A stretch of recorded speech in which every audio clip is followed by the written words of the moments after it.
Welcome সবাইকে। এটা হচ্ছে থাইল্যান্ড ব্লকের শেষ পর্ব, চতুর্থ এবং শেষ পর্ব। তো অনেকদিন পরে ব্লগটা করা, এর কারণও Okay. আছে, Oh, অবশ্যই send জানাবো, money, okay. জানতে সাথেই থাকুন। কই যাচ্ছি আমরা? আগে হচ্ছে কাজ। কাজের জায়গার নাম কি? একটা ল্যাবরেটরি ভিজিট। ব্রেকফাস্ট টেবিলে আমরা বসে আছি, বাইরে দেখা যায় এটা কি ইন্ডিয়ান টি, খাদক ছাই। ছাই মানে চা। ছাই মানে চা। ছাই মানে চা। ব্রেকফাস্ট টেবিলে বসে আছি দুজনে। এই ছবিগুলো ফেসবুক এটা কবিতা বানান, এটা কবিতা বানান। ব্রেকফাস্ট টেবিলে বসে আছি দুজনে। ওহো ইয়েস, ব্রেকফাস্ট টেবিলে বসে আছে দুজনে এমিরি হোটেলে, হ্যাঁ, গ্রাউন্ড ফ্লোরে রিসিপশনের সামনে। খাবো মোরা নাস্তা, দিবে তাতে ডিম আস্তা, থাকবে ব্রেড জ্যাম জেলি, সাথে 1 কাপ দুধ আর 1 কাপ জুস। পানি। পারি। Yes. এই সব ছাই পাতা দিছে খাইতে, খালি লেটুস পাতা আর কি এটা, কই টমেটো, এটা কি টমেটো নাকি? ছোট ছোট টমেটো। আর এইটা কি? মূলা। খাইয়া ফেলাইছে। মূলা কিনা? না না মূলা না। আচ্ছা ঠিক আছে, দেখো তো মূলা কিনা। মনে হলে আমরা একটা ল্যাব ভিজিটে গিয়েছিলাম, যেতে খুব বেশি সময় লাগেনি, জ্যাম ছিল না রাস্তায়, আস্তে আস্তে আমরা চলে গেলাম খুব সহজেই, অল্প সময়ের মধ্যেই। তো আমার ভিডিওটা করতে চেয়ে এত নস্টালজিক হয়ে যাচ্ছে, আমার এত মানে খুশিতেই আমার এত আমি এত খুশি ছিলাম যে ওই সময় খুশিটা দেখে আমার এখনো খুশি লাগতেছে। 6 মাস বাবুকে পেটে নিয়ে, কিন্তু আমি সব জায়গায় যাচ্ছি নিজের ইচ্ছা মতো, কোনো বিরক্তি নাই, কোনো ধরনের আক্ষেপ নাই যে কেন ওই জায়গায় যাচ্ছি, কেন এখানে যাচ্ছি না। নিজের ইচ্ছা মতো সব জায়গায় ঘুরে বেড়াচ্ছি, ল্যাব ভিজিট করতেছি, তাদের কথা শুনতেছি। হয়তো একটু পর পর পানি পিপাসা লাগছে বা একটু পর পর আমার রেস্ট নিতে ইচ্ছা করতেছে, সেটা অন্য বিষয়, কিন্তু আমার মধ্যে কোনো বিরক্তি ছিল না। সব সময় আমি এত অ্যাক্টিভ ছিলাম এবং এত ভেতর থেকে খুশি ছিলাম, যেটা আসলে বলার অপেক্ষা রাখে না। ভিডিওতে দেখে আমি যেভাবে ভিডিও করতেছিলাম, সব সময় আমি অ্যাক্টিভলি ভিডিও করেছি, হাতে ফোন ছিল। একটাই কারণ ছিল যে আমি, আমার বেবি যখন বড় হবে তখন দেখবে যে ও যখন মায়ের পেটে ছিল তখন কোথায় কোথায় ও গিয়েছিল, সেটা তার মনে আছে কিনা, বা মনে করাই দেওয়ার জন্য, বা আমি নিজেকে মনে করাই দেওয়ার জন্য যে আমি এই কাজগুলো করেছি, এখানে এখানে ঘুরতে গিয়েছি। তো এখানে যে একটা ডিম নিয়ে বিভিন্ন ধরনের পরীক্ষা নিরীক্ষা হতেছিল। প্রথমে তারা দেখালো যে কিভাবে টেস্ট করতে হবে, তারপর শ্যামল দাদা নিজেই টেস্ট করতে শুরু করলো। তারপরে আমরা এখানে চলে আসলাম লুম্ফিনী পার্কে। লুম্ফিনী পার্কটা অনেক বড়, আমাদের যাওয়ার কথা ছিল সেই অনেক উঁচু যে একটা টাওয়ার আছে, কি যেন নাম ভুলে গেছি। তো ওখান থেকে যে ভিউ দেখা যায় বা কাচের উপর দিয়ে যে হাঁটতে হয় ওখানে, তো কিছুদিন আগে ভূমিকম্প যেহেতু হয়েছিল ওইটা অনেক বন্ধ ছিল আর কি। তো যে কারণে আমরা কাছাকাছি লুম্ফিনী পার্কটাই ছিল, এটাতে আসলাম, আয়সা দেখি যে এন্ট্রি ফ্রি হচ্ছে ফ্রি। তো এটাতে তো খুব খুশি হয়ে গেলাম যে ভালো, যেখানে আমাদের এত টাকা খরচ হওয়ার কথা ছিল সেখানে হয়নি, আমরা সেখানে ফ্রিতে আমরা একটা পার্কে ঘুরতে আসছি। পার্কটাও অনেক বড়, অনেক সুন্দর, কোন এক রাজা মনে হয় এটাকে ইয়ে করেছিল। তো বিভিন্ন ধরনের প্রাণী এখানে ছিল, এত সুন্দর বাতাস বইতেছিল, আর আশেপাশের লেক ভিউটা অনেক বেশি ভালো ছিল, অনেক সুন্দর ছিল, মজা লাগতেছিল। আমি বসে বসে ভিডিও করতেছি আর মনে মনে গান গাইতেছি। শ্যামল দাদা আবার দূরে চলে গেছিল জুস কিনতে, জুসের বোতল ফেলতে। তো তখন আবার আমি নেট পাচ্ছিলাম না জন্য ভিডিও করতেছিলাম, আমার মনে হচ্ছিল ওখানেই আমি বসে থাকি, এত ভাল লাগতেছিল আমার। এটা দেখেও আমার খুব ভাল লাগতেছে যেখানে আমি ভিডিও করতেছি, শ্যামলতা পিছন থেকে আসতেছে। তো ভিডিও যে করতেছি, আমার আমার মুখের এক্সপ্রেশন দেখেই মানে বোঝা যাচ্ছে যে আমি কত খুশি। অথচ যে বাবুটাকে নিয়ে আমি তখন ছিলাম, সেই বাবুটা 38 সপ্তাহ পর্যন্ত আমার গর্ভে থেকে সে পৃথিবীতে আসার আগেই চলে গেল। কোনো কারণ ছাড়া, কোনো মেজর কোনো প্রবলেম ছাড়া। এটাই আসলে এখন মানে অবাক করার বিষয়, এবং আমি মানে এখনো এর কারণ খুঁজে যাচ্ছি। এমন আমাকে মনে হয় যে আমি নিজে একজন গোয়েন্দা হয়ে গেছি। বিভিন্ন ধরনের রিপোর্ট প্রত্যেকদিন এনালাইসিস করতেছি, বিভিন্ন ডক্টরের সাথে কথা বলতেছি। তো এই দিনগুলোর কথা মনে করে হয়তো আমার বাবু আমার কাছে থাকবে সারা জীবন। যে ও কিভাবে ছিল, ওকে নিয়ে আমি কত অ্যাক্টিভ ছিলাম। এটাই আমি বলতে চাই আরকি। সবাই হয়তো এটাও বলতে পারে যে ওভার স্ট্রেস নিয়েছি। না, আমি ওভার স্ট্রেস নেই নাই। আ আমি যতটুকু সম্ভব রিল্যাক্সে নিজের মতো করে আ আমার বাবুটাকে নিয়ে আমি সব কাজ করতে চাইছি। আমার কথা বলতে যেয়ে এখনো গলা ধরে আসতেছে। কিন্তু আমি সত্যিই কোনো স্ট্রেস নেই নাই, এবং আমি ট্যুরে এত সুন্দর একটা ট্যুর আমি দিয়েছি থাইল্যান্ডে। মানে কারণ আমার হাসব্যান্ড এত সাপোর্টিভ, আমাকে কিছুই করতে হয়নি। ইভেন বাবু যেহেতু পেটে, সেই কারণে হচ্ছে আরো বেশি আমি ফ্রি ছিলাম। অন্য সময় হয়তো কিছু কাজ করতে হতো বা অন্য করতে হতো। আমাকে এত এন্টারটেইন করছে যে নাচতেছে আমাকে হাসানোর জন্য, আমাকে খুশি রাখার জন্য।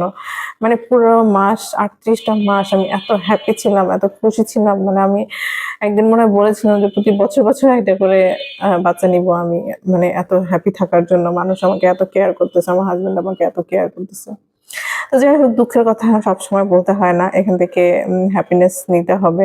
তো এই যে পার্কটা ছিল, এই পার্কের মধ্যে যে নৌকাগুলো ছিল, এগুলা ফ্রি ছিল। এটা শুনে আমরা এত অবাক হয়ে গেছি যে ফ্রিতে নৌকা কতক্ষণ সময়। এরপরে উঠে দেখলাম যে কোনো সময়ও ধরে দেয়নি। মানে এটা একটা অবাক করার বিষয় না? ব্যাকে গেলে বামে।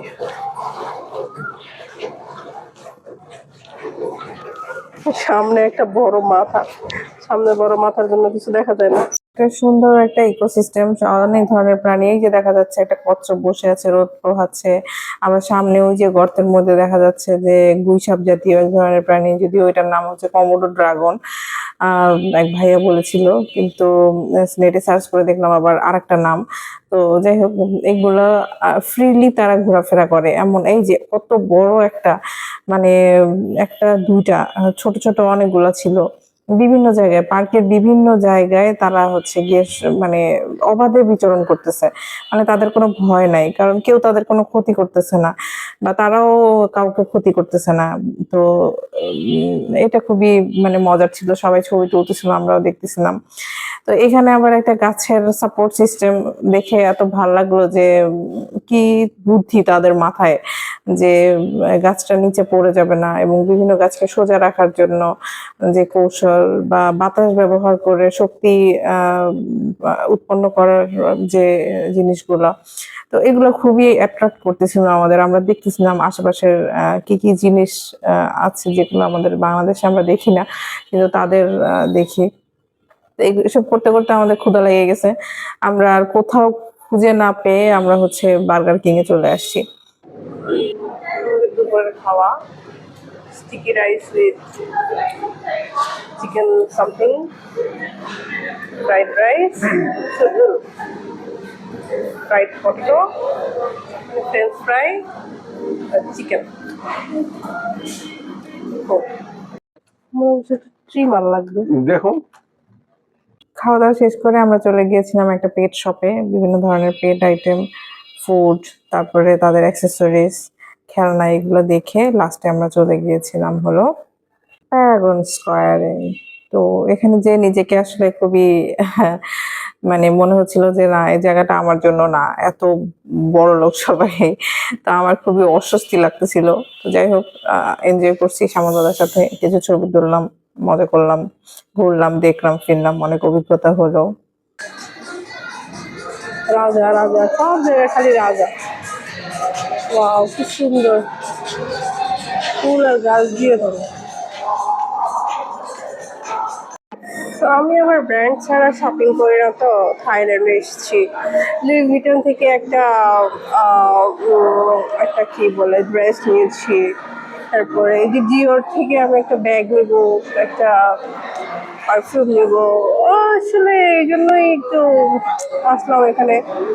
তো বেবি শপ, কি নাই যা এখানে নাই। আর খুব ইচ্ছা করতেছিল বাবুর জন্য একটা কিছু নিতে, দামও ছিল কম, বেশি ছিল না, নেওয়াই যেত। এরপরে বাটারি ওয়ার্ল্ডে গেলাম, ওখানে সব কি ওই যে কোরিয়ানদের যে কি যেন বিটিএস, ওরা হচ্ছে গিয়ে কি যেন মিলাচ্ছিল, ওগুলো একবার শ্যামল দাদা দেখে এসে বলে চলো যাই দেখতে চাই। তো আমিও গেলাম একটু দেখতে, সবাই কি কি যেন মিলাইতেছিল, দেখে খুবই অদ্ভুত লাগতেছিল। যদিও পৃথা এটা খুবই পছন্দ করতো এখানে আসলে। আমরা দেখলাম, দেখে টেকে ঘুরে টুরে আমরা আবার ব্যাক করলাম আমাদের হোটেলে। তো এখানে অটো নাম নাম ছিল টোটো, সরি টোটো, রিক্সা বলা হয় না, এটাকে টোটো বলা হয়। তো সেগুলো হচ্ছে আমাদের যে রোড, ওই রোডে যাবে না। আর এটা হচ্ছে জামরুল, বড় বড় জামরুল, খেতে অনেক মজা ছিল। আর যে আহ লবণটা দিয়েছিল খুবই টেস্টি ছিল আর কি। তো বিকালবেলা সন্ধ্যাবেলা আমরা আবার হাঁটতে বের হই একটু কেনাকাটা করার জন্য, যতটুকু শপিং নিজেদের জন্য করা দরকার। একটা প্যান্ট, দুইটা জামা, এগুলা কেন জানি কিনতে মনে হচ্ছিল যে থাইল্যান্ডে আসছি কিছু একটা নিয়ে যাই। কিন্তু যে পরিমাণ দাম, মানে মনে হচ্ছিল যে এখান থেকে না নেওয়ার থেকে বাসা মানে ঢাকা থেকে নেওয়াই ভালো, ওখানেই দাম কম। তো এক্সেপশনাল এই একটা প্যান্ট ছিল যেটাতে লেখা ছিল মানে ওই যে হাতি আঁকা আর কি, তো ওইটা নিলাম।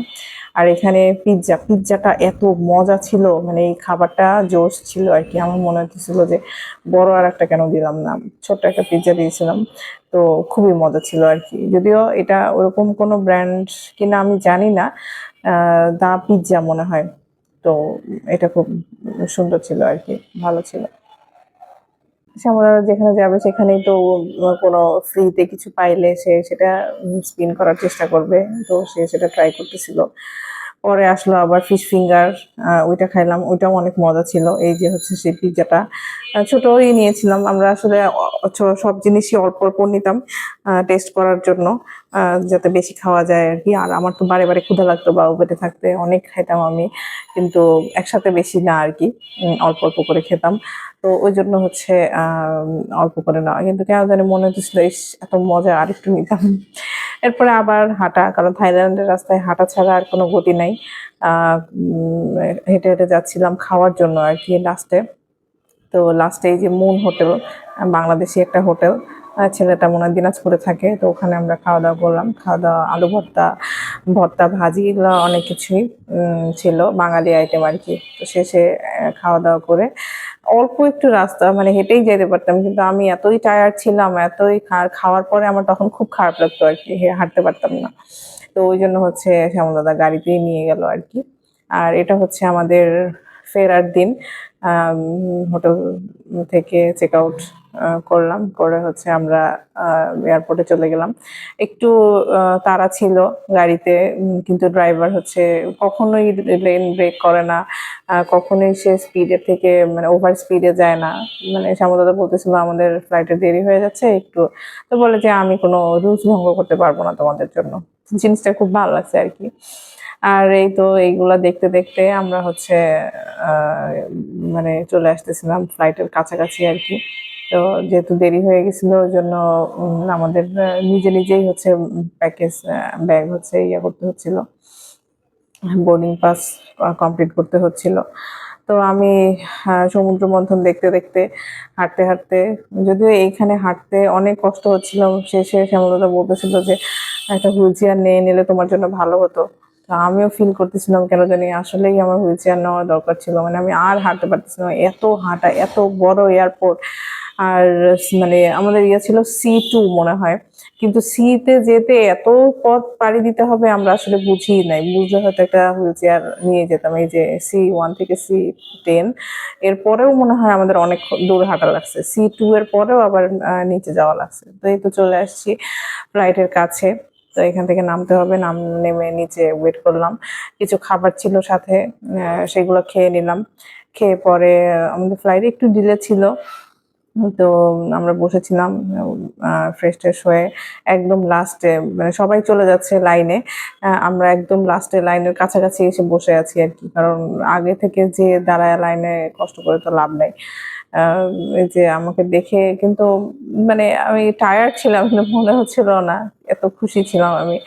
তো ওইটাই বারে বারে আমি একই কথা হয়তো বলতেছি, কিন্তু মানে সময়টা যে আমি খুব ভালো কাটাইছি এটাই হচ্ছে এটার প্রমাণ আর কি।